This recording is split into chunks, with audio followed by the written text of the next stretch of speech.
Ma'am আজকে কি ভাইবার জন্য কোশ্চেন দিয়ে দিবেন নাকি ম্যাম এটা 27 তারিখে? এটাই হচ্ছে সমস্যা আরাফাত, যে আপনি গ্রুপেও দেখেন না আমি কি দিই না দিই, বুঝছেন? এটাই প্রমাণ করছে আপনি ক্লাসে না কত ম্যাম, অ্যাটেন্টিভ। না ম্যাম আজকে আমার গ্রুপটা মেসেঞ্জারটা আমি দেখি নাই ম্যাম, আজকের গ্রুপটা দেখি আজকে আমি না, সরাসরি গতকাল ক্লাসে অ্যাটেন্ড গেছি আমি করছি। রাতে, বাকিদের জিজ্ঞাসা করেন। আর গতকাল ক্লাসেও আমি বলে জি দিচ্ছি। ম্যাম, পাইছি ম্যাম, পাইছি ম্যাম। ঠিক আছে। জি ম্যাম, আচ্ছা, এখন দেখেন পাইছি। স্প্রেড স্পেকট্রাম মডুলেশন, ঠিক আছে? তো এখন এই মডুলেশন সম্পর্কে একটু ধারণা দিছিলাম। তো এখন যেটা করব যে এই স্পেকট্রাম মানে স্প্রেড স্পেকট্রাম মডুলেশনটা ডিটেলস পড়বো আমরা, ঠিক আছে? তো এটা জাস্ট যেটুকু বর্ণনা করে সেটুকু জাস্ট পড়ে শোনাচ্ছি, একই রকম কথা যেটুকু আমরা পড়ে আসছি।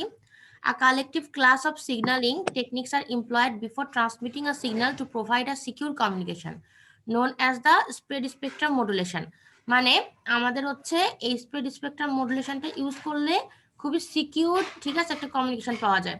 এটা কেমন করে পাওয়া যায়? যখন আমাদের কোনো হচ্ছে আমরা কোনো কিছু ইনফরমেশন পাঠাবো, তখন আমাদের যখন মিডিয়ার মধ্যে যাবে তখন সেটা স্প্রেড মানে ওয়াইড রেঞ্জে আকারে যাবে, যখন হচ্ছে রিসিভারে পৌঁছবে তখন সেটা আবার ডিস্প্রেড হয়ে যাবে, মানে মানে স্প্রেড হওয়া মানে ওয়াইড রেঞ্জ হয়ে যাওয়া, আর ডিস্প্রেড হওয়া মানে ন্যারো হয়ে যাওয়া, মানে আগে যেটা দিছিলাম ইনপুট সেরকমই পাওয়া, ঠিক আছে?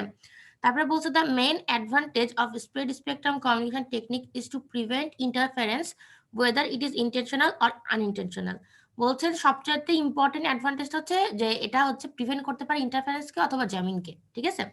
এই বলতে the signals modulated with these techniques are hard to interfere and cannot be jammed, যেটা আমি কতদিন হচ্ছে বলছিলাম যে এটা কেন ইম্পর্টেন্ট বা এটার অ্যাডভান্টেজ কি আর কি মূলত, ঠিক আছে?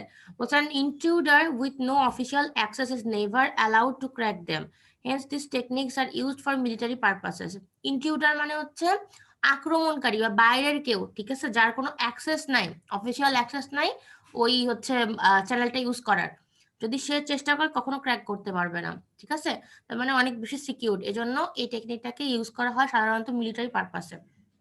তারপর এখানে কি বলা হয়েছে, this spread spectrum signals transmit at low power density and has a wide spread of signals. মানে যে সিগন্যালটা পাঠাবে সেটাতে খুব লো পাওয়ার লাগবে, কম পাওয়ার কনজিউম করবে, সুতরাং কস্ট কম হবে।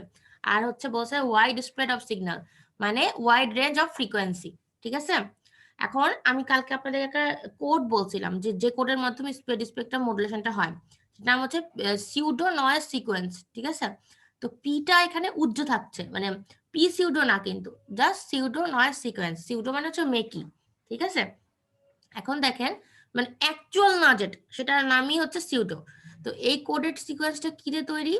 বলছে a coded sequence of ones and zeros with certain autocorrelation properties called as pseudo noise coding sequence is used in spread spectrum techniques.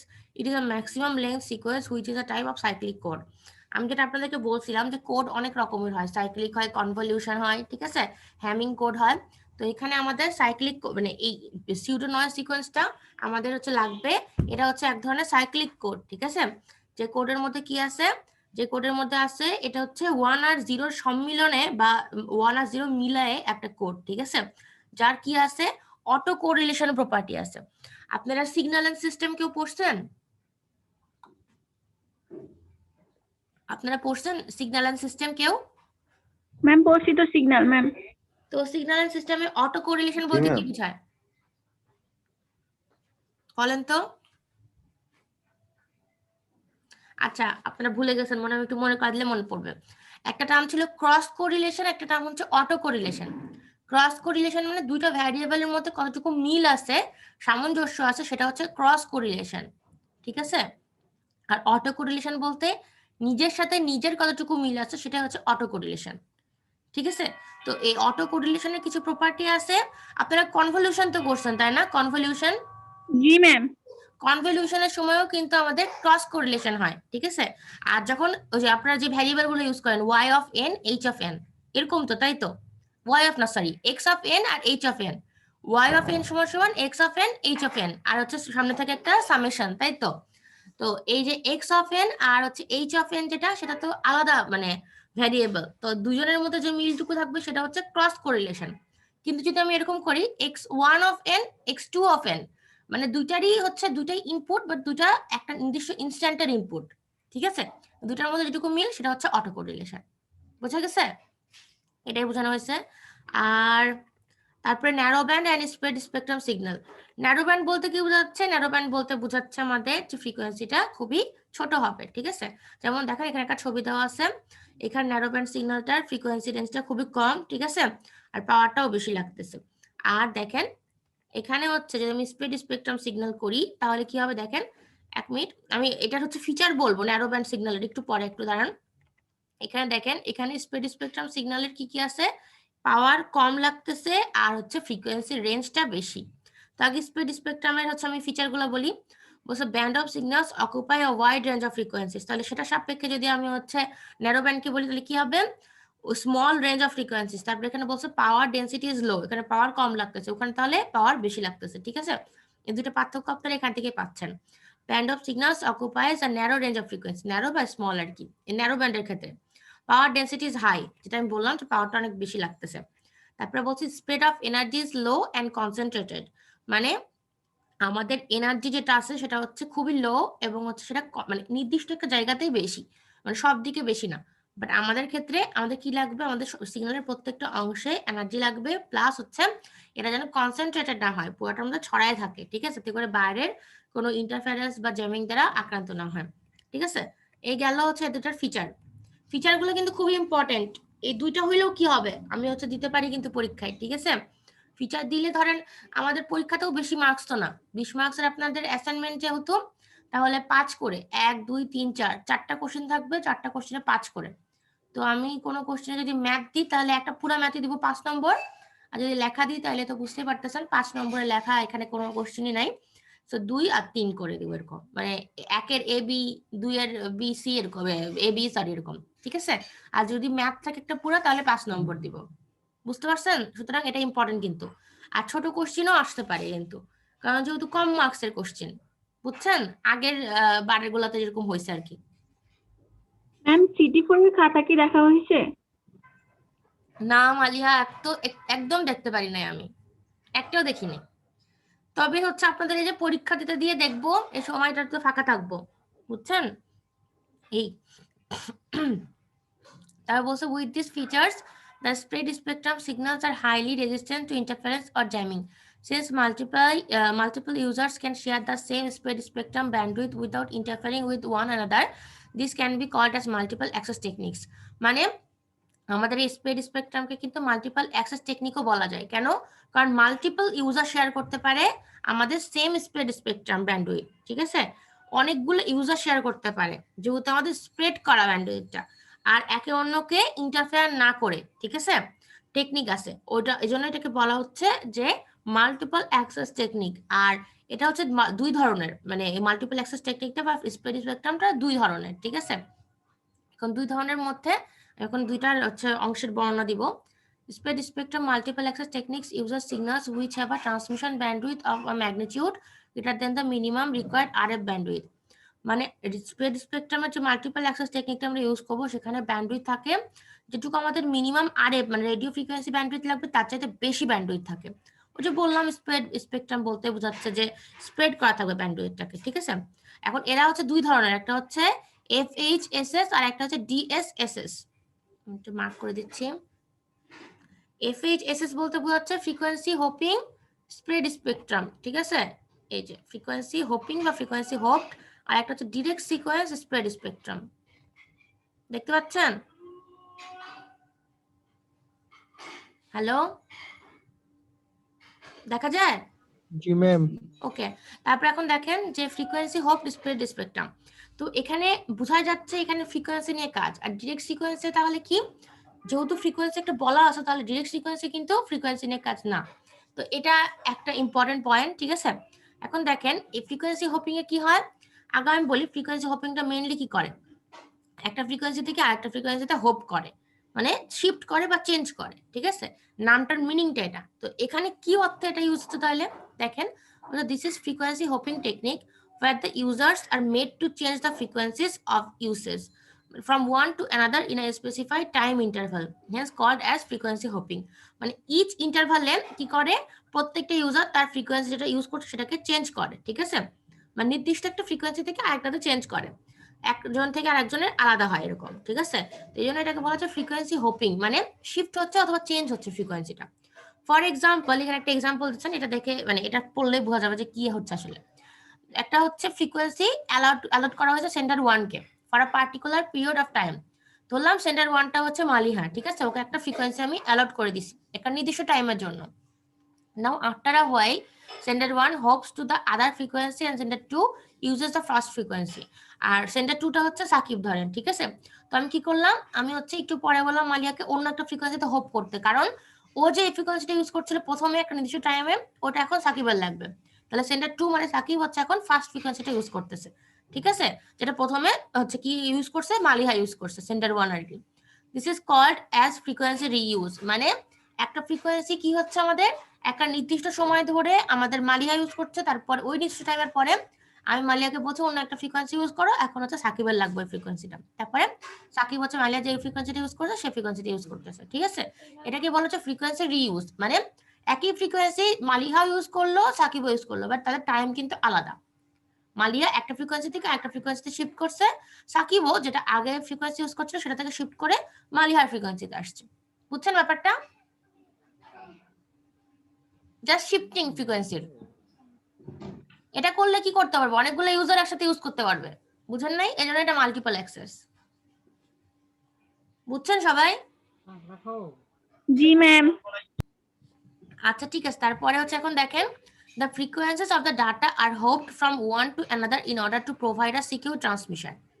মানে আমাদের ফ্রিকোয়েন্সি মানে যে আমরা ডাটাটা পাঠাবো ইনফরমেশন, ওটার ফ্রিকোয়েন্সিটা হোপ হচ্ছে একজন থেকে আরেকজনে, ঠিক আছে?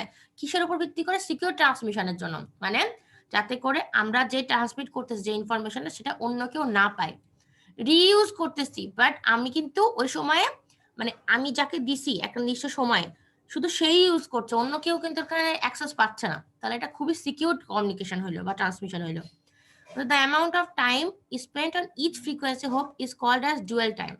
মানে মালিহা যেটুকু সময় যদি নির্দিষ্ট একটা পিরিয়ড অফ টাইম দিছিলাম ওকে একটা ফ্রিকোয়েন্সি ইউজ করার জন্য, ও যে নির্দিষ্ট সময়ে একটা ফ্রিকোয়েন্সি ইউজ করছে সে ফ্রিকোয়েন্সি মানে সেই টাইমটাকে বলা হচ্ছে ডুয়েল টাইম, ঠিক আছে? তারপরে মালিয়াকে আরেকটা ফ্রিকোয়েন্সিতে পাঠিয়ে দিছি আর সাকিবকে মালিয়ার ফ্রিকোয়েন্সিতে পাঠিয়ে দিছি। সাকিব আবার যেটুকু সময় মালিয়ার ফ্রিকোয়েন্সি ইউজ করবে সেটাও তার ডুয়েল টাইম। বুঝছেন? এই দুইটা জিনিস মনে রাখলেই হবে। এখানে হচ্ছে আমি তো বিস্তারিত পড়াবো না, প্রথমেই বলছি মোটামুটি মানে যেটুকু পড়ানো যায়, কারণ এটা হচ্ছে সম্পূর্ণই আপনাদের কমিউনিকেশন ইঞ্জিনিয়ারিং এ এটা আরো বিস্তারিত পড়ানো হবে, ঠিক আছে? তারপরে এখন দেখেন ডিরেক্ট সিকোয়েন্স স্প্রেড স্পেকট্রাম। তো এখানে কি হবে, whenever a user wants to send data using the DSSS technique, each and every bit of the user data is multiplied by a secret code called as chipping code. যখনই user হচ্ছে একটা data send করতে চাইবে ডিএসএসএস টেকনিকের মাধ্যমে, নামটা দেখে বুঝতে হবে ডিরেক্ট সিকোয়েন্স স্প্রেড স্পেকট্রাম, কি করবে ইউজারের যে ডাটাটা সেটা মাল্টিপ্লাই করাবে একটা সিক্রেট কোড বা বলা যেতে পারে ওটাকে চিপিং কোড বলা হয়, ঠিক আছে? ওই কোড দিয়ে হচ্ছে মাল্টিপ্লাই করতে হবে। তারপরে কি করতে হবে, the chipping code is nothing but the spreading code which is multiplied with the original message and transmitted. মানে আমাদের অরিজিনাল যে ডাটাটা ছিল সেটার সাথে মাল্টিপ্লাই করছে চিপিং কোডটাকে বা স্প্রেডিং কোডটাকে এবং সেটাকে পাঠিয়ে দিচ্ছি। The receiver uses the same code to retrieve the original message. মানে আমাদের ডিরেক্ট সিকোয়েন্স স্প্রেড স্পেকট্রামে ফ্রিকোয়েন্সির কোনো ব্যাপার নাই, নির্দিষ্ট একটা কোডের মাধ্যমে বা স্প্রেডিং কোডের মাধ্যমে আমরা মেসেজটাকে পাঠাচ্ছি। যখন রিসিভার সেটা পাবে তখন কি করবে, শুধুমাত্র সেই কোডটা দিয়ে সে কি করতে পারবে, এক্সট্রাক্ট বা রিট্রাইভ করতে পারবে মেইন ইনফরমেশনটাকে, ঠিক আছে? এখানে ফ্রিকোয়েন্সি কোনো ব্যাপার নেই। আর ফ্রিকোয়েন্সি হোপিং এ ডাটা ইউজ করে বা কোড ইউজ করে কোনো কিছু আমরা করছি না, জাস্ট হচ্ছে আমাদের মেইন ইনফরমেশনটাকে আমরা এক একটা ফ্রিকোয়েন্সিতে ইউজ করতেছি আর এক একটা নির্দিষ্ট টাইম ইউজ করতেছি, ঠিক আছে? তো এখন পর্যন্ত যা পড়লাম সেটা হচ্ছে একটা মানে ছোটখাটো একটা সামারাইজ করা হয়েছে একটা পার্থক্য দিয়ে। এটা পার্থক্য আকারেও আসতে পারে, এটা আপনাদের আমি ফিচারও চাইতে পারি, আমি বলতে পারি এফএইচএসএস এর আর ডিএসএসএস এর ফিচার লেখেন, ঠিক আছে, বা ক্যারেক্টারিস্টিক্স লেখেন। তো দেখেন এফএইচএসএস এ কি হয়, অনেক রকমের ফ্রিকোয়েন্সি কিন্তু ইউজ হয়, তাই না? মালিহা একটা ইউজ করছে, সাকিব একটা ইউজ করছে, হামিদুল ইসলাম একটা ইউজ করছে, আবু বকর একটা ইউজ করতেছে, ঠিক আছে? আর হচ্ছে ডিএসএসএস বা সিডিএমএ, এটা কিন্তু সিডিএম মানে যেহেতু কোডের ব্যাপারটা তাহলে বুঝতেই পারতেছেন নিশ্চয়ই সিডিএম এরই একটা ধরন, নির্দিষ্ট ধরন যেখানে স্প্রেডিং কোড ইউজ করা হয়। তো এখানে সিঙ্গেল ফ্রিকোয়েন্সি ইউজ করা হয়, এখানে কিন্তু একটা ফ্রিকোয়েন্সিতে সবকিছু পাঠানো হয় বাট কোডটা ডিফারেন্ট হয়। তারপর এখানে দেখেন hard to find the users frequency at any instant of time. মানে একটা ইউজার একটা নির্দিষ্ট টাইমে কোন ফ্রিকোয়েন্সি ইউজ করতেছে সেটা কিন্তু বের করা সো টাফ, এটা সম্ভবই না প্রায়। এটা হচ্ছে তাইলে খুব ইম্পর্টেন্ট এই পয়েন্টটাও। বস user frequency once allotted is always the same, মানে এখানে যেহেতু ফ্রিকোয়েন্সিটাই একটা তাহলে প্রথমে যেটা দেবো সেটাই থাকবে, ঠিক আছে। এখানে এফএইচএসএস এ কি বলছে, রিউজ ইজ অ্যালাউড, মানে হচ্ছে ওই যেটা বললাম যে নির্দিষ্ট একটা সময়ে একজন ইউজ করবে, তারপর আরেকটা সময়ে ওই ফ্রিকোয়েন্সিটার অন্য একজন ইউজ করবে, ঠিক আছে, বুঝতে পারছেন। তারপর এখানে বলছে দেখেন ডিএসএসএস বা CDM A frequency reuse is not allowed, এখানে হচ্ছে ফ্রিকোয়েন্সি তো একটা, তাহলে একটা ফ্রিকোয়েন্সি কেমন করে অনেক মানুষ ইউজ করবে, তাহলে রিউজটা অ্যালাউড না। বলছে সেন্টার নিড নট ওয়েট, মানে সেন্টারকে ওয়েট করতে হয় না, ঠিক আছে। আর এখানে center has to wait if the spectrum is busy, যদি অন্য কেউ ইউজ করে থাকে তাহলে সেন্টারটাকে একটু ওয়েট করতে হয়, ঠিক আছে, তারপরে পাঠাতে হয়। তারপরে power strength of the signal is high, মানে আমাদের পাওয়ারের যে স্ট্রেংথ সেটা হচ্ছে হাই থাকবে এফএইচএসএস এর ক্ষেত্রে, আর এখানে লো, ঠিক আছে। তারপরে এখানে বলছে stronger and penetrates through the obstacles, এফএইচএসএসটা কি হবে অনেক বেশি স্ট্রং এবং পেনিট্রেট করে বলতে বোঝাচ্ছে যে ভেদ করে যেতে পারে, যে বাধাগুলো আছে সেগুলোকে ভেদ করে যেতে পারে, ঠিক আছে। আর এটা হচ্ছে এটা এফএইচএসএস চাইতে উইক বেশি। তারপরে বলছি it is never affected by interference, কারণ যেহেতু ফ্রিকোয়েন্সির ব্যাপার তারা তো বুঝতেছেনি, যেহেতু ফ্রিকোয়েন্সি আলাদা হবে টাইম আলাদা হবে, সো ইন্টারফারেন্স হবে না। আর ডিএসএসএস বাট সিডিএম এর ক্ষেত্রে এটা ইন্টারফারেন্স হতে পারে। কেন হতে পারে, যদি স্পেকট্রামটা বিজি হয় ও যদি বুঝতে না পারে পাঠায় দেওয়ার একটা, তাহলে তো অবশ্যই ইন্টারফারেন্স হবে। তারপরে কি বলছে ইট ইজ চিপার, এফএইচএসএসটা চিপার, ঠিক আছে, আর হচ্ছে ডিএসএসএসটা হচ্ছে এক্সপেন্সিভ।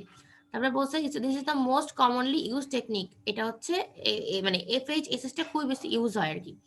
আর ডিএসএসএস বা সিডিএম এটা অত বেশি ফ্রিকোয়েন্টলি ইউজ হয় না, ঠিক আছে, সবাইকে বুঝছেন?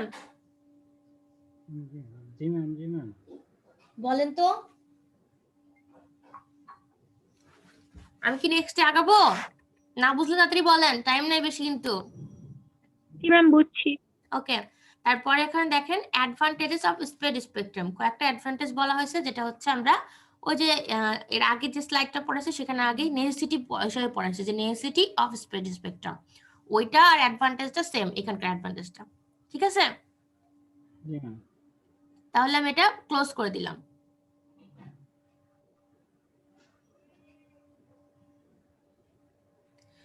এখানে দেখেন এই স্লাইড থেকে জাস্ট হচ্ছে এফএইচএসএস এবং হচ্ছে ডিএসএসএস সম্পর্কে আরেকটু ধারণা দেওয়া আছে, এটুকু জাস্ট পড়াই দিব।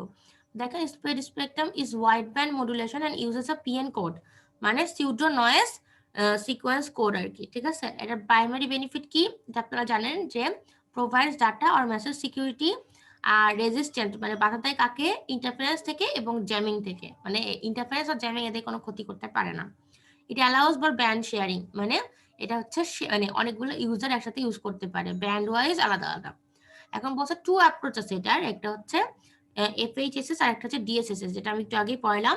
তো এক্ষেত্রে দুইটা জাস্ট বৈশিষ্ট্য দেওয়া আছে দেখেন, যে এফএইচএসএস এর ক্ষেত্রে ডাটাটা কনস্ট্যান্ট থাকবে, মানে ডাটাটা চেঞ্জ হবে না, কিন্তু ফ্রিকোয়েন্সিটা হচ্ছে কি সিউডো র্যান্ডম, মানে ফ্রিকোয়েন্সিটা চেঞ্জ হতে পারবে। আর সিউডো র্যান্ডম বলতে কি বোঝাচ্ছে, বলতে বোঝাচ্ছে যে ডিএসএসএস এ যেরকম আপনারা কোড আলাদা থাকে স্প্রেডিং কোড, সেটা ডাটার উপরে ভিত্তি করে, বাট এক্ষেত্রে ফ্রিকোয়েন্সিটাই সে কোড, ঠিক আছে, কারণ ফ্রিকোয়েন্সিটাকে আর নির্দিষ্ট একটা টাইমটাকে কখনো ক্র্যাক করা যায় না, এজন্য এটাই সিউডো র্যান্ডম, ঠিক আছে। মানে আমাদের হচ্ছে এটা কখনো কেউ ডিটেক্ট করতে পারবে না, এটা র্যান্ডম থাকে, মানে ফ্রিকোয়েন্সিটা এক সময় একরকম আর এক সময় একরকম, কেউ কখনো বুঝতে পারবে না ইজিলি যে একটা ইউজার নির্দিষ্ট সময় কতটুকু ফ্রিকোয়েন্সি ইউজ করতেছে। আর ডিরেক্ট সিকোয়েন্স স্প্রেড স্পেকট্রামের ক্ষেত্রে ডাটাটা হচ্ছে র্যান্ডমাইজড, মানে এখানে ফ্রিকোয়েন্সিটা ছিল র্যান্ডম, এখানে ডাটাটা হচ্ছে র্যান্ডম, আর ফ্রিকোয়েন্সি ব্যান্ডটা হচ্ছে কনস্ট্যান্ট, ঠিক আছে, বুঝতে পারছেন? জি ম্যাম। ম্যাম Okay, ফ্রিকোয়েন্সি, হ্যাঁ বলেন। আমি বলতেছি ফ্রিকোয়েন্সি হপিং জিনিসটা কি ম্যাম, আরেকবার একটু যদি বলতেন। ফ্রিকোয়েন্সি হপিং, ফ্রিকোয়েন্সি হোপিংটা হচ্ছে একটা ফ্রিকোয়েন্সি থেকে আরেকটা ফ্রিকোয়েন্সিতে ট্রান্সফার হওয়া বা চেঞ্জ করা, মানে ধরেন আপনি নির্দিষ্ট সময়ে একটা ফ্রিকোয়েন্সি ইউজ করতেছেন, ধরলাম 10টা থেকে 12টা পর্যন্ত 5 মেগাহার্টজের ফ্রিকোয়েন্সি ইউজ করতেছেন, হঠাৎ করে দেখা গেল যে ওই ফ্রিকোয়েন্সিটা লাগবে এখন কার, ওই ফ্রিকোয়েন্সিটা লাগবে এখন হামিদুল ইসলামের, তখন কি করবেন আপনি, আপনি যে ফ্রিকোয়েন্সিটা সেটা থেকে ফাট করে হপ করে আপনার যেটা লাগবে এখন আপনার ওটা লাগবে না, এখন আপনি হোপ করে অন্য একটা ফ্রিকোয়েন্সি চলে গেলেন, হোপ করা মানে হচ্ছে ফ্রিকোয়েন্সি চেঞ্জ করা বা শিফট করা, আর আপনি আচ্ছা যেটা ইউজ করছিলেন সেটা এখন হামিদুল ইসলাম ইউজ করবে, ঠিক আছে, নির্দিষ্ট টাইমের জন্য। ম্যাম এটা কি একসাথে ম্যাম, মানে একজন অফ করলে আরেকজন ইউজ করতে পারবে, একসাথে তো দুইজন ইউজ করতে পারবে না? না, একটা নির্দিষ্ট ফ্রিকোয়েন্সি হতে হবে, একটা নির্দিষ্ট টাইম হতে হবে, ও আচ্ছা, ঠিক আছে? জি ম্যাম। ওকে, তাইলে হচ্ছে আপনাদের সিলেবাস মোটামুটি এখানেই শেষ। আর নিচের গুলো আমি পড়াচ্ছি না, এগুলো হচ্ছে ডিটেলস পড়াবো না, জাস্ট হচ্ছে আপনাদের ফিচার আসতে পারে এখান থেকে, ফিচার মানে পার্থক্যের মধ্যে যেগুলো ফিচার বললাম, আর নেসেসিটি আসতে পারে, ঠিক আছে, যে কেন আমরা স্প্রেড স্পেকট্রামটাকে ইউজ করব। আর যদি শর্ট নোট দিই, যা জানেন স্প্রেড স্পেকট্রাম সম্পর্কে আমি যেটা বললাম সবটুকু দিয়ে দিবেন, শেষ, ঠিক আছে? যেহেতু বড় কোশ্চিন না, সুতরাং অল্প যেটুকু দিতে পারবেন সেটুকু যথেষ্ট। এখন তাইলে আমি দেখতে পাচ্ছেন এই যে ভাইবা কোশ্চেন দিয়ে দিছি আপনাদের কালকে, কয়টা জানো, 22টা মনে হয় নাকি? 22টা। দেখেন আমি একটা করে বলতেছি যে why guard bands are used in FDM. কেন ইউজ করা হয়? কারণ ওভারল্যাপিং যেন না হয়, তাই তো? এটা একটা গেল। তারপরে বলছে mention the differences between FDM and OFDM. FDM বলতে ফ্রিকোয়েন্সি ডিভিশন মাল্টিপ্লেক্সিং, আর ওএফডিএম বলতে অর্থোগোনাল ফ্রিকোয়েন্সি ডিভিশন মাল্টিপ্লেক্সিং। তো গার্ড ব্যান্ডটা আমাদের লাগে হচ্ছে এফডিএম এর ক্ষেত্রে, এবং স্পেকট্রাল এফিসিয়েন্সি অথবা শুধুমাত্র এফিসিয়েন্সিটা ওখানে অনেক কম এফডিএম এর ক্ষেত্রে।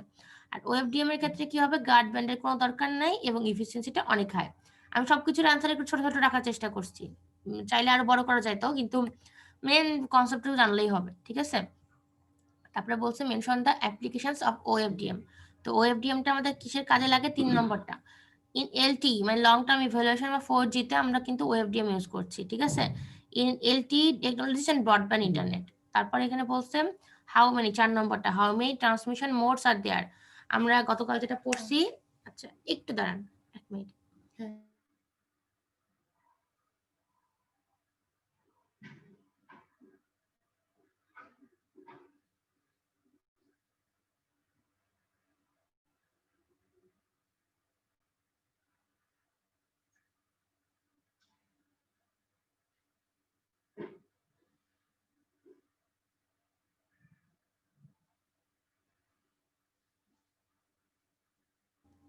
শুনতে পাচ্ছেন?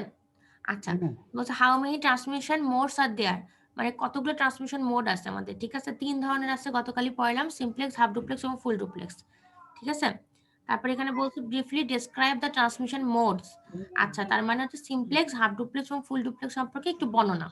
তো সিমপ্লেক্স মোড অফ ট্রান্সমিশনে কি হয়, only one of the two devices on the link can transmit the signal and the other can only receive, মানে যে দুইটা ডিভাইস থাকে সেটার মধ্যে যে কোনো একটা ট্রান্সমিট করতে পারে আর একটা শুধুমাত্র রিসিভ করতে পারে, but can not send back the signal in reverse, মানে একজন পাঠাবে একজন রিসিভ করবে, কখনো এটার অপোজিট হতে পারে না। হাফ ডুপ্লেক্স মোডে both device connected on the link can transmit the signal but only one device can transmit at a time, মানে দুইজন ডিভাইসই পাঠাতেও পারবে বা রিসিভও করতে পারবে, কিন্তু যে কোনো একটা হবে একটা সময়, ঠিক আছে? আর ফুল ডুপ্লেক্স মোডে দুইটাই একসাথে আমাদের ট্রান্সমিট অথবা রিসিভ করতে পারবে সিমultaneously। তারপর বলছে which multiple access technique is used by GSM. তাহলে কোনটা? বোথ টিডিএম এন্ড এফডিএম এ, ঠিক আছে? মনে আছে না, এটা কালকে পড়াইছে আপনাদের 6 নম্বরটা? জি ম্যাম। কঠিন লাগতেছে? না ম্যাম ঠিক আছে। আচ্ছা ঠিক আছে।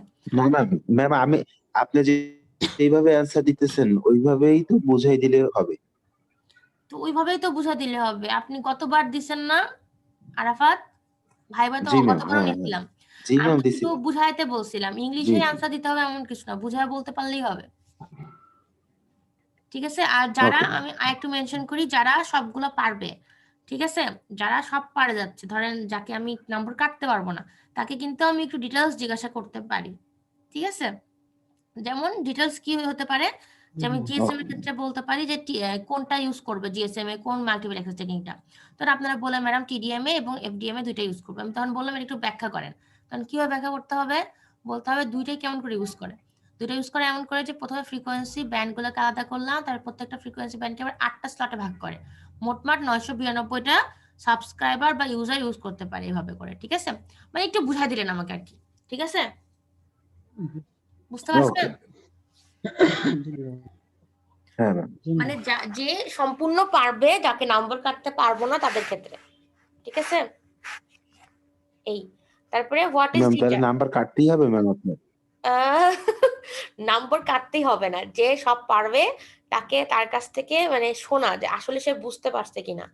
যে সম্পূর্ণ বুঝতে পারছে আমাকে বুঝাই বলতে পারবে তাকেই তো 20 দেওয়া উচিত, তাই না? নাহলে 1 নম্বর তো কাটতেই হবে, 19 নম্বর দিতে হবে, 18 নম্বর দিতে হবে, ঠিক আছে? ভাইবা এরকম একটা জিনিস, কেউ ওকে, কখনো ওকে। ফুলফিল ভাইবাতে অ্যান্সার দিয়ে আসতে পারে না, আটকাতে তো হবেই।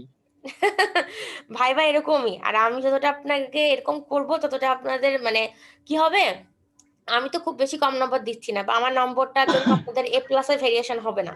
কিন্তু যেখানে ভাইবা দিতে যাবেন, মানে পরীক্ষা দিতে যাবেন বা যে বিভিন্ন জায়গায়, তখন হচ্ছে কি হবে আপনাদের মানে নার্ভাসনেসটা একটু কম লাগবে, বুঝছেন? আপনারা তো প্রচন্ড নার্ভাস হয়ে যান ভাইবা দেওয়ার সময়, অনলাইনে নিচ্ছি তাও নার্ভাস হয়ে যান, বুঝছেন? আর সামনাসামনি তো আরো বেশি নার্ভাস হয়ে যান।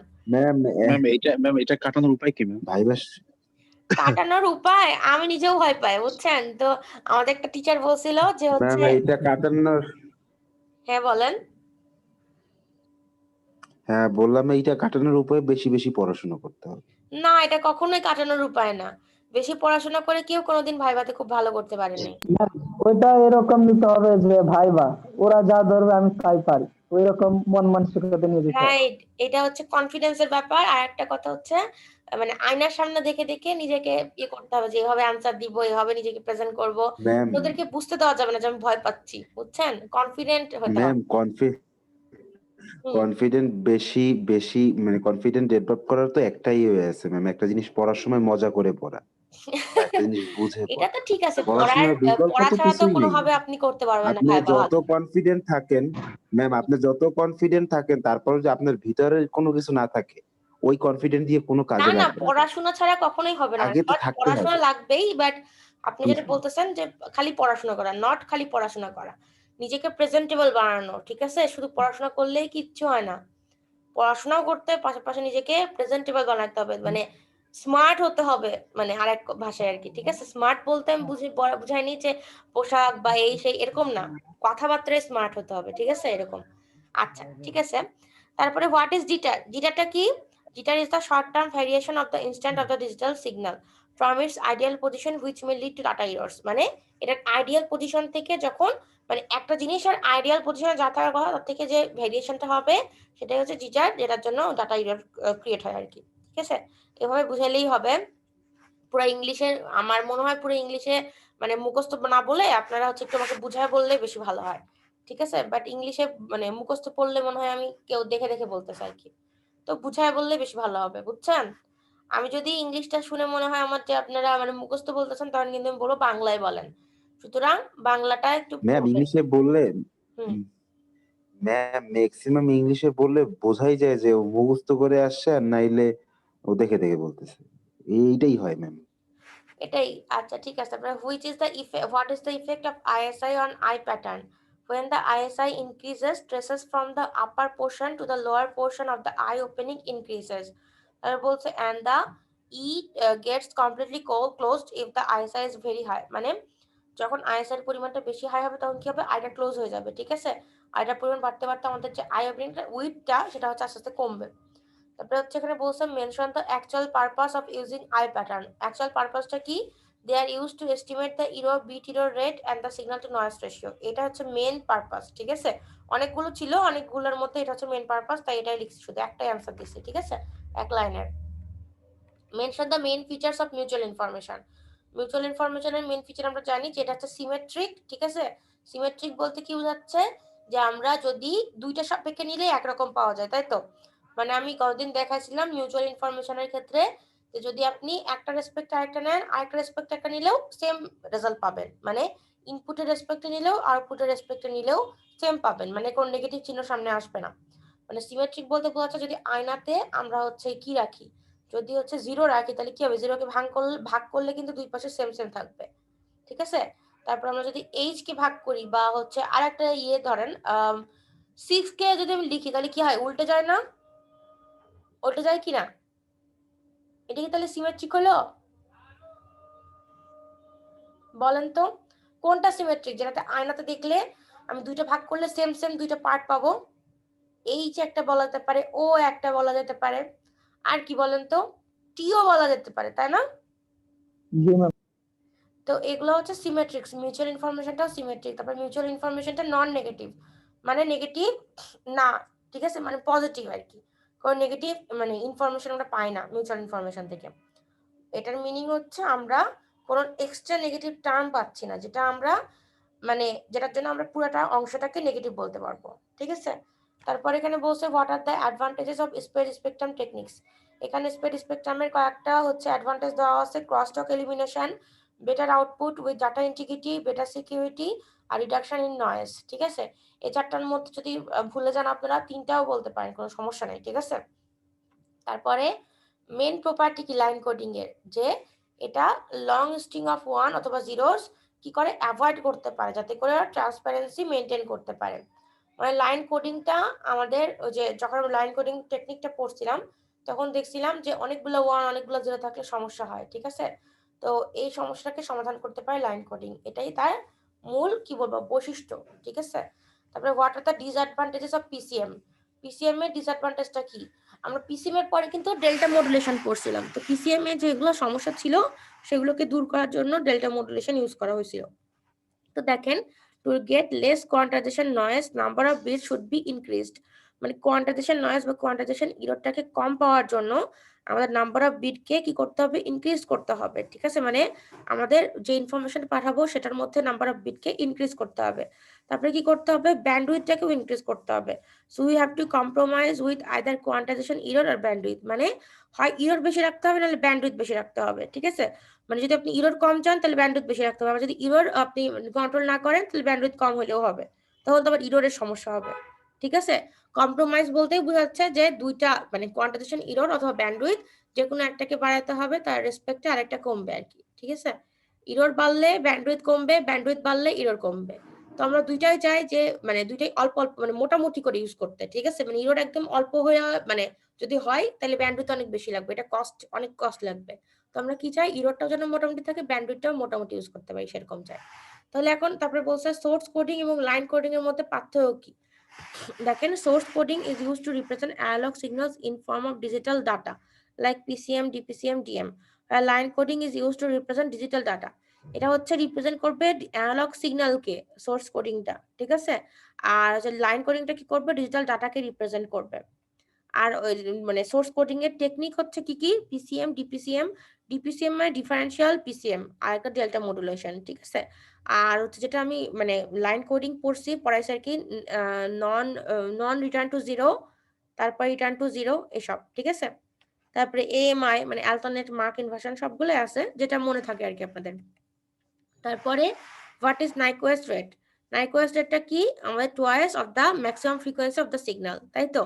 মানে মানে greater or equal to 2 FM if the sampling frequency is twice of the continuous time signal frequency maximum, then it is called as Nyquist rate.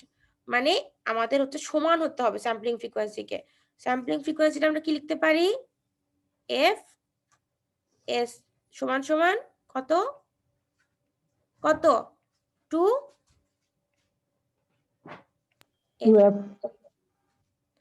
যদি এটা লিখতে না মানে বলতে না পারেন ইংলিশে, তাহলে কি বলবেন, স্যাম্পলিং ফ্রিকোয়েন্সিটা যদি আমাদের হচ্ছে যে মেসেজ সিগন্যালের যে ম্যাক্সিমাম ফ্রিকোয়েন্সি এফএম তার দ্বিগুণ হয়, দ্বিগুণের সমান হয়, তাহলে সেটাকে বলা হবে নাইকুয়েস্ট রেট, ঠিক আছে।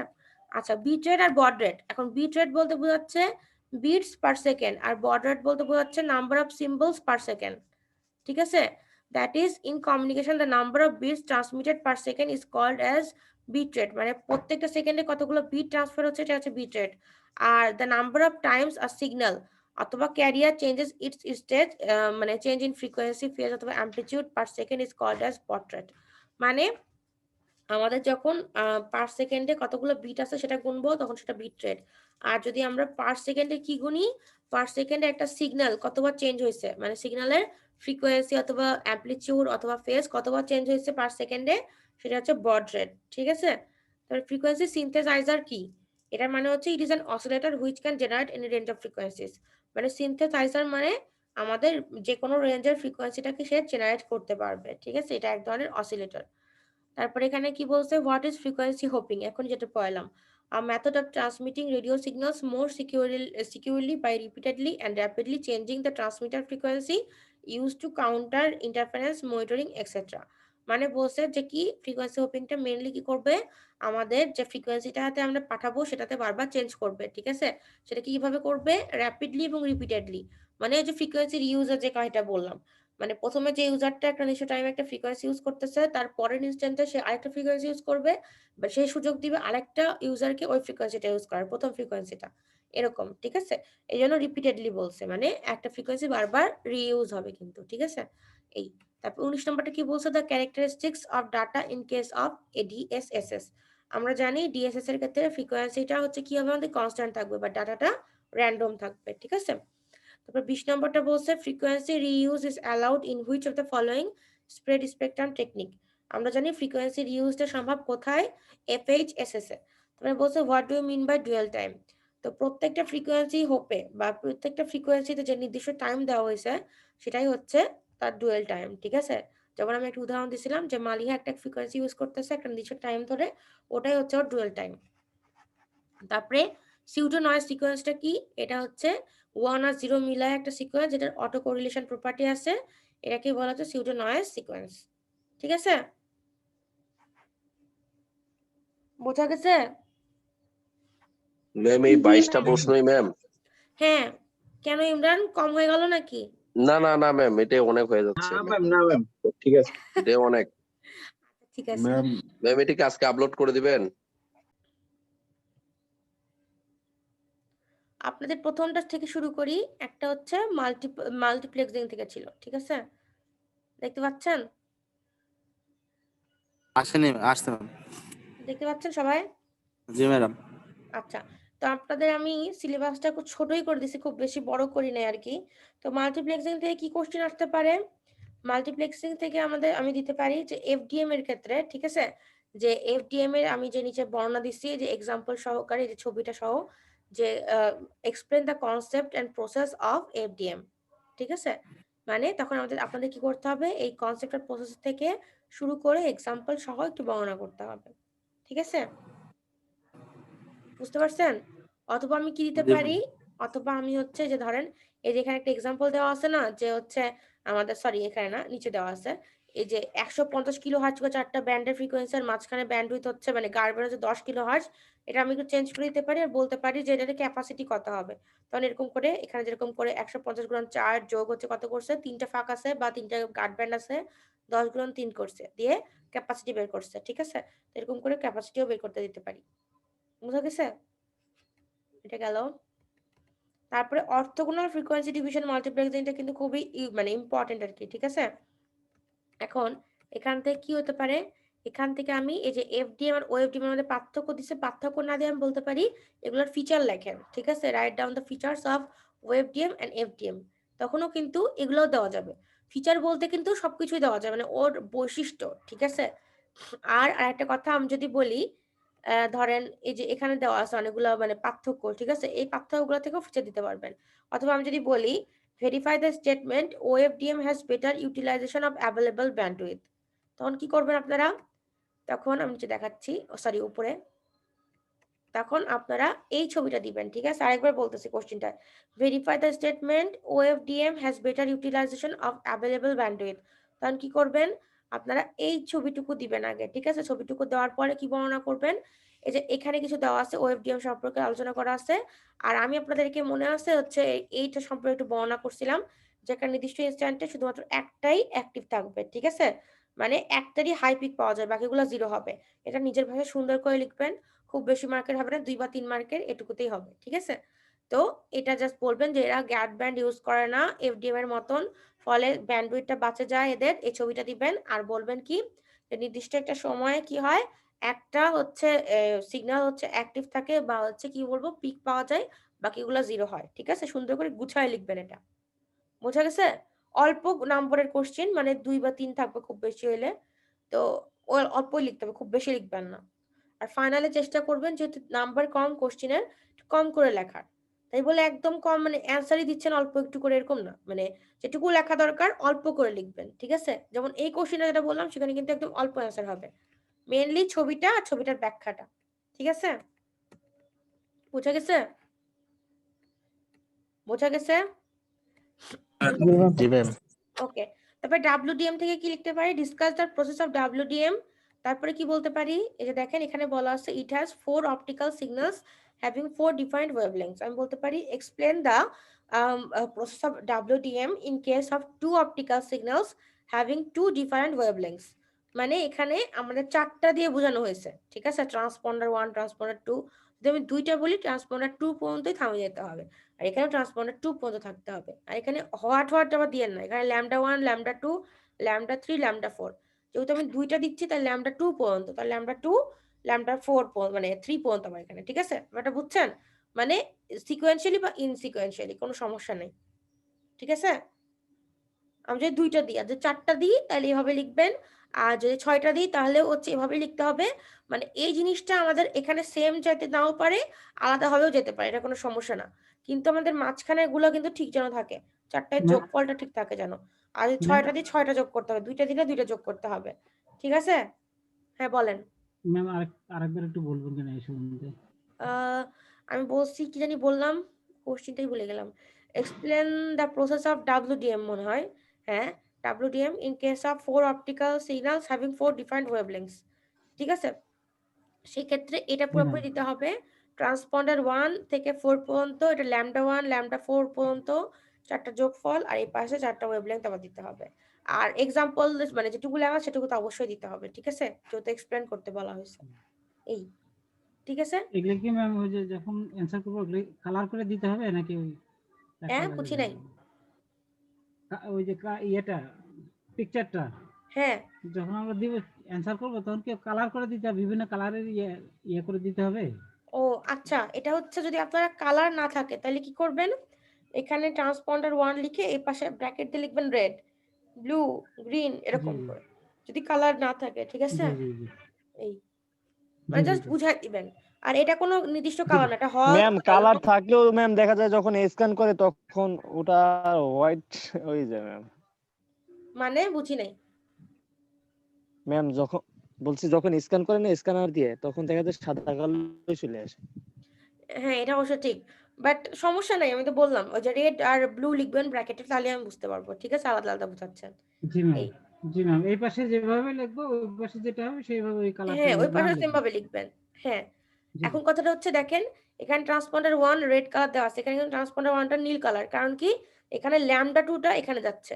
জি মানে একটা জিনিস মনে রাখবেন, λ2 যদি এখানে যায় তাহলে দেখেন এই λ2টা নীল কালার ছিল, ট্রান্সপন্ডার 2 ছিল, বাট এখানে λ2টা এখানে যাচ্ছে, ট্রান্সপন্ডার 1 হয়ে যাবে এটা, বাট কালারটা কিন্তু চেঞ্জ হচ্ছে না, বুঝছেন।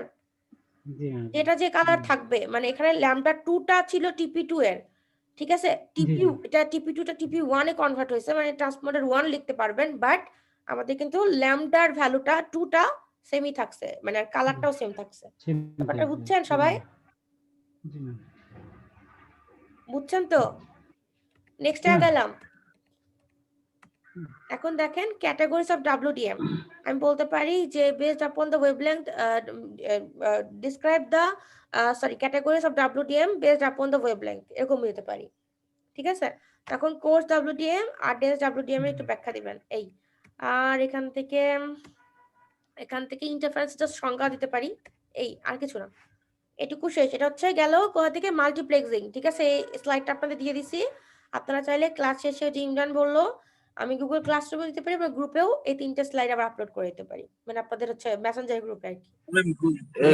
এটা কি ফাইনাল 3টে স্লাইড ম্যাম? শুনতে পাচ্ছি না ম্যাম আপনি গ্রুপে দিয়ে দিন, গ্রুপে দিয়ে দিন ম্যাম, কারণ ক্লাসরুমে ঢুকতে পারি না। আচ্ছা ঠিক আছে, গ্রুপে তাইলে আমি 3টে স্লাইডই দিয়ে দিব, ঠিক আছে, যেটা আমি ম্যাম ফাইনালের এই জন্য 3টে স্লাইড কি ফাইনালের ম্যাম? এটাই তো ফাইনালের জন্য নাকি ম্যাম? হ্যাঁ এগুলো তো ফাইনালের জন্যই পড়াচ্ছি, এগুলো তো মিডে পড়াইনি, বুঝছেন আসাদ? জি ম্যাম বুঝছি ম্যাম বুঝছি। আচ্ছা ঠিক আছে, তাহলে হচ্ছে এটা শেষ করলাম, একটু দাঁড়ান পরেরটা অন করি।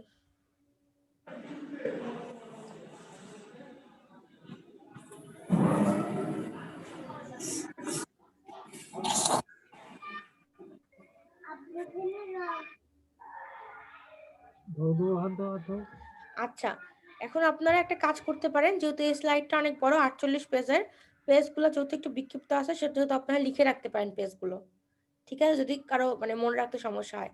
তো আমি আজকে লাস্টে যেটা পড়ে সেটা থেকে শুরু করব। এই যে স্প্রেড স্পেকট্রামের থেকে শুরু করব আমি এখানে। এটা হচ্ছে কোনটা নাম কি? এই ডিজিটাল কমিউনিকেশন কুইক গাইড যেটা সেটা থেকে পড়াচ্ছি এখন, ঠিক আছে? মানে পড়াচ্ছি বলতে ম্যাডাম আপনার কথা শুনতে পাচ্ছি না। এখন কি শুনতে পাচ্ছেন? ম্যাডাম শুনতে পাচ্ছি না। কেউ কথা শুনতে পাচ্ছে না আমার? জি ম্যাম শুনতে পাচ্ছি, খুব সমস্যা।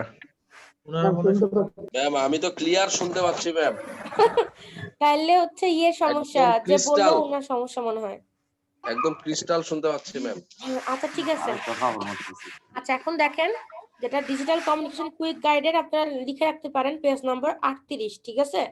তো এখান থেকে আমি সাজেশন দিচ্ছি এখন। এখান থেকে মেইনলি আপনাদের স্প্রেড স্পেকট্রাম টেকনিকের উপর আমরা একটা শর্ট নোট লিখতে দিতে পারি। স্প্রেড স্পেকট্রাম টেকনিকের উপর শর্ট নোট লিখতে দিলে বুঝতেই তো পারতেছেন যা মনে আসে স্প্রেড স্পেকট্রাম রিলেটেড, মানে এই যে স্প্রেড স্পেকট্রামের চিত্রটা বা ন্যারো ব্যান্ডের যে ফিচার, এটার ফিচার, তারপরে কি করবেন, তারপরে FHSS DSSS সম্পর্কে একটু ব্যাখ্যা দিবেন। মানে এগুলো সবই স্প্রেড স্পেকট্রামের মধ্যে, কিন্তু মার্ক খেয়াল করতে হয় মার্ক কত আছে। 2-3 মার্কের জন্য কিন্তু পুরো পৃথিবী তুলে দিতে হবে না, যেটুকু মনে হয় যে দরকার সেটুকু, ঠিক আছে? অল্প বেশি দিবেন না। তারপরে আর কি দিতে পারি, তারপর আমি দিতে পারি যে হচ্ছে ওই যে উপরে বললাম ন্যারো ব্যান্ড আর স্প্রেড স্পেকট্রাম টেকনিকের ফিচারগুলো, এই যে দুটো করে ফিচার আছে, এই ফিচারগুলো ইম্পর্টেন্ট। আমি কি দিতে পারি, write down the main features of narrow band and spread spectrum signal. তখন দুইটা করে ফিচার দিবেন, দুইটা করে। পরে আমি কি লিখতে পারি যে explain the main feature of HSSS and হচ্ছে DSSS। তখন মেইন ফিচারটা কি, এখানেও কিন্তু একটা ফিচার দেওয়া আছে বর্ণনার মধ্যে, এখানেও দেওয়া আছে। আর আপনারা যদি আরো স্পেসিফিক্যালি বলেন তাহলে যে এই দুটো পার্থক্যটা ভালো করে দিয়ে দিতে পারেন। আবার স্লাইডে যে কয়টুকু পড়ালাম FHSS থেকে DSSS থেকে আজকেই, ওই দুই একটা মানে ফিচারও দিয়ে দিতে পারেন। যে যতগুলো ফিচার দিবে তার নম্বর যত বেশি হবে, ঠিক আছে? যদি ধরলাম 3 বা 4 নম্বর দিচ্ছি আমি, 3 ধরেন দিলাম, 3 নম্বরের জন্য 6টা করে দিবেন, ঠিক আছে? কারণ এটা যেহেতু ছোট ছোট লিখতে হবে, সুতরাং 6টা বা 7টা করে দিবেন এরকম। যে যতগুলো ফিচার দিবে সে ফুল মার্কস পাবে, মানে 6টা অ্যাটলিস্ট দিবেনই, ঠিক আছে? 3 মার্ক যদি থাকেও 6টা দিবেন, 6টা বা 7টা। বুঝা গেছে? এখানে আসেই মনে হয় কয়টা, 1টা 2টা 3টা 4টা 5টা 6টা 7টা 8টা 9টা, এখানেই 9টা আছে। তো আপনারা যদি এখান থেকে বাদ দিয়েও আরো কিছু এক্সট্রা দিতে পারেন তাদের ক্ষেত্রে কিন্তু মার্ক বেশি হবে। এক্সট্রা কোথা থেকে পাবেন, আমি স্লাইড পড়লাম একটু আগে, ওখানে কিন্তু এক্সট্রা দেওয়া আছে। তো মানে জাস্ট 2-1টা পয়েন্ট আর কি, খুব বেশি পয়েন্ট না এক্সট্রা, ঠিক আছে? বুঝা গেছে এটা? বুঝা গেছে? আর হচ্ছে অ্যাডভান্টেজেস যেটা, সেটা হচ্ছে স্লাইডেও আছে, নেসিটি অথবা অ্যাডভান্টেজেস অফ স্প্রেড স্পেকট্রাম, এটাও দিতে পারি, ঠিক আছে? এই কয়টা পয়েন্ট দিলেই হবে।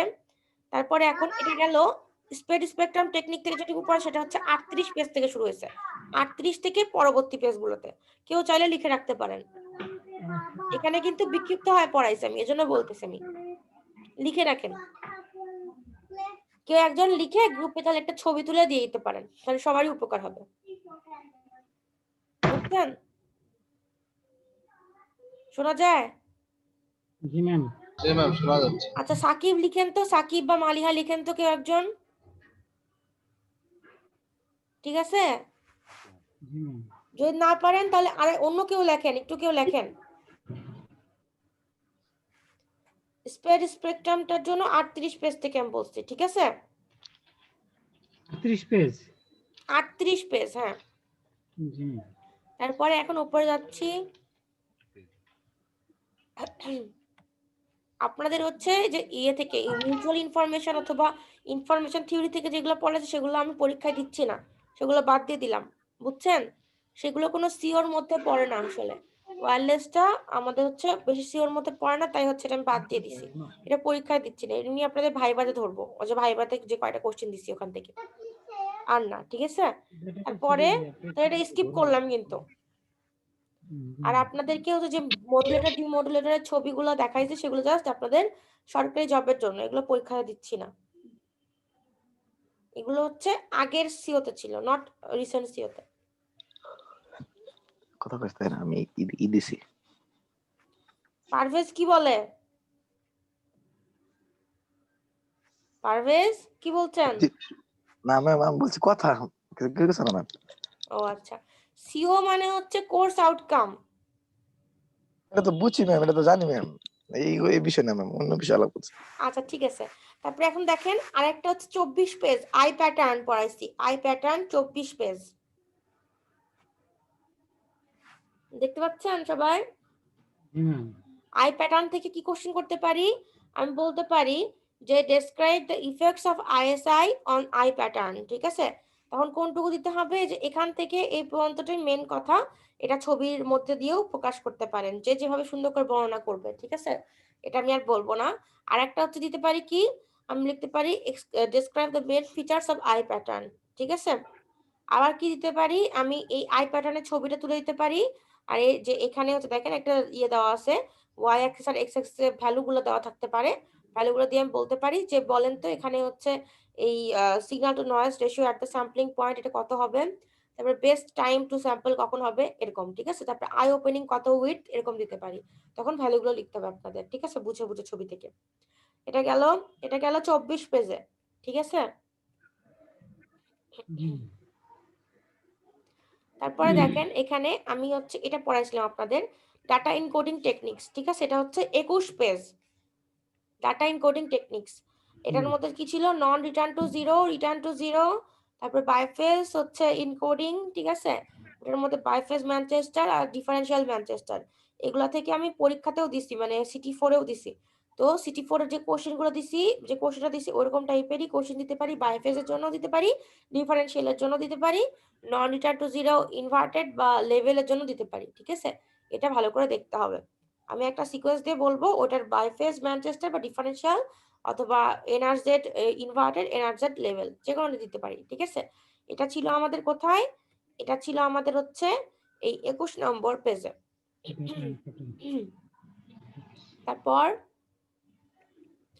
সেম ওই রকমই আপনারা হচ্ছে আবার এটার মধ্যে মানে ইয়ে করে ফেলেন না, গুলায় ফেলেন না। এখানে আমি উপরে বলতেছি কত পেজ থেকে, দাঁড়ান। লাইন কোডিং সম্পর্কে, ঠিক আছে? 17 নম্বর পেজ। তো আমি কি লিখতে পারি এখানে, কি বলতে পারি? আমি বলতে পারি explain the main properties of line coding, ঠিক আছে? লাইন কোডিং এর মেন প্রপার্টিজ দিতে পারি, তারপর টাইপ কতগুলো লাইন কোডিং এর সেটা দিতে পারি। আর কি হচ্ছে এখানে দেখেন, এখানে অনেকগুলো হচ্ছে কোডিং এর মানে কথা বলা আছে, এনআরজেড তারপরে আরজেড, ঠিক আছে? তারপর এখানে দেখেন মার্ক ইনভার্সনের কথা দেওয়া আছে, নিচে আছে মার্ক ইনভার্সনটা। পোলার সিগন্যালিং এর মধ্যে পোলার, এনআরজেড, আরজেড সবগুলো দেখতে হবে। আমি বলবো না এখান থেকে কি দিতে পারি, কারণ খুবই কম সিলেবাস দিছি, বেশি সিলেবাস দিইনি, এটা আমি বলবো না এগুলা। এই ইনকোডিং গুলো আমি যে কোনোটা দিতে পারি, ঠিক আছে? বাইপোলার সিগন্যালিংটা বেশি ইম্পর্টেন্ট, অল্টারনেট মার্ক ইনভার্সনটা মানে এএমআইটা, এএমআই, ওকে? আর আরেকটা হচ্ছে কি, এটার ডিসঅ্যাডভান্টেজ অ্যাডভান্টেজ গুলো এই পাওয়ার স্পেকট্রাল ডেনসিটির আগ পর্যন্ত মানে 20 পেজ পর্যন্ত। তাহলে কত পেজ থেকে 20 পেজ দেখাই দিচ্ছি, এটা হচ্ছে 16 পেজ 17 থেকে 20 ম্যাম। পেজ, 16 থেকে 20, ঠিক আছে? এই তারপরে রিজেনারেটিভ রিপিটার পড়াইছিলাম, ঠিক আছে? তো রিজেনারেটিভ রিপিটার থেকে কি কোশ্চেন করতে পারি? আমি বলতে পারি যে ধরেন এই লাইনটা তুলে দিতে পারি, for a better reproduction of the signal a circuit called as regenerative repeater is employed in the path before the receiver, explain the হচ্ছে স্টেটমেন্ট, এটা বলতে পারি। তখন আপনারা কি করবেন, এই ছবিটা দিতে পারেন, আর হচ্ছে মেইনলি এই সার্কিটের ছবিটা দিতে হবে, আর প্রত্যেকটা অংশের বর্ণনা দিতে হবে। এটা কোন পেজে আছে? এটা 16 পেজেই আছে, ঠিক আছে?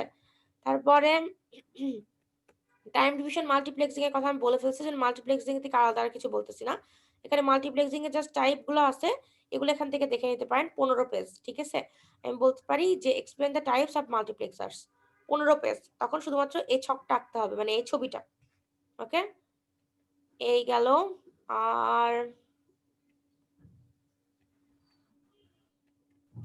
এই তো মোটামুটি, আর তো পড়ায় না এখান থেকে, তাই না? আর কি পড়াইছিলাম? জি ম্যাম। না, এখান থেকে আর পড়াই নেই,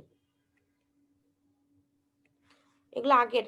আচ্ছা ঠিক আছে, তাহলে হচ্ছে এটাও শেষ হয়ে গেল, ঠিক আছে? তাহলে 2টা স্লাইড পড়াইলাম কিন্তু, মানে 2টা বলে দিছি অলরেডি।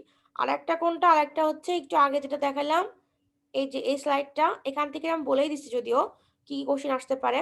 তাও একবার শুধু হচ্ছে আপনাদের এটার ক্ষেত্রে বলে দিই, মাল্টিপল অ্যাক্সেসের ব্যাপারটা, ঠিক আছে?